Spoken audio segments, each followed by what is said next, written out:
Importance of Mukkoti Ekadashi. Mukkoti Ekadashi ప్రాముఖ్యత గురించి తెలుసుకుందాం. ముక్కోటి ఏకాదశి హిందూ ధర్మంలో అత్యంత పవిత్రమైన పర్వదినం. ఇది సాధారణంగా ధనుర్మాసంలో వచ్చే శుక్లపక్ష ఏకాదశి రోజున వస్తుంది. ఈ రోజు వైకుంఠ ఏకాదశిగా కూడా ప్రసిద్ధి.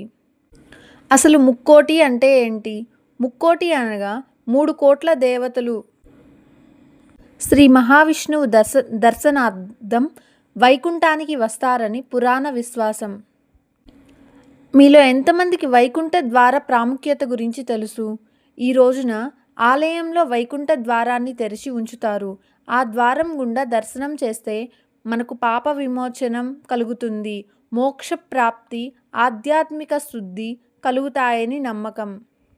అసలు ఈ రోజు గురించి పురాణాలు ఏం చెప్తున్నాయి? భగవాన్ విష్ణువు ముక్కోటి ఏకాదశి రోజున వైకుంఠ ద్వారాన్ని తెరిచి భక్తులకు మోక్ష మార్గాన్ని చూపారని పురాణాలు చెబుతున్నాయి. ఈ రోజున ఉపవాసం చేసి భక్తితో నామస్మరణ చేస్తే జన్మ జన్మాంతర బంధనాల నుండి విముక్తి లభిస్తుంది. ఈ రోజున ఏకాదశి ఉపవాసం, విష్ణు సహస్రనామం లేదా గోవింద నామస్మరణ, దీపదానం, వైకుంఠ ద్వార దర్శనం, సాత్విక ఆహారం మరియు శుభ్రత చేస్తే చాలా మంచిది అని పురాణాలు చెప్తున్నాయి. ఇవి చేయడం వల్ల మనకి ఎలాంటి ఫలితం దక్కుతుంది?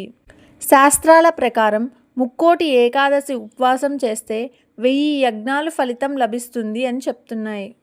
అంటే పుణ్యవృద్ధి, మనశ్శాంతి, భగవంతుని అనుగ్రహం లభిస్తాయి.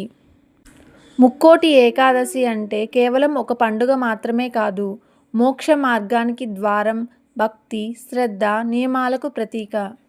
ఈ రోజున ఎక్కువ మంది తెల్లవారుజామునే లేచి తలస్నానం చేసి పూజ చేసుకొని గుడికి వెళ్ళి వైకుంఠ ద్వార దర్శనం చేసుకుంటారు. ఇలాంటి మరింత ఆధ్యాత్మిక కంటెంట్ కోసం మన ఛానల్ను సబ్స్క్రైబ్ చేసుకోండి. ఒకసారి అందరూ చెప్పండి, ఓం నమో నారాయణాయ.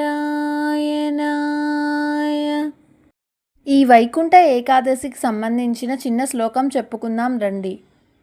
వైకుంఠ ద్వార మార్గేణ మోక్ష ప్రాప్తిం కరోత్యః ఏకదశ్యాం నిరాహారః సవిష్ణోం పదమాప్నుయాత్.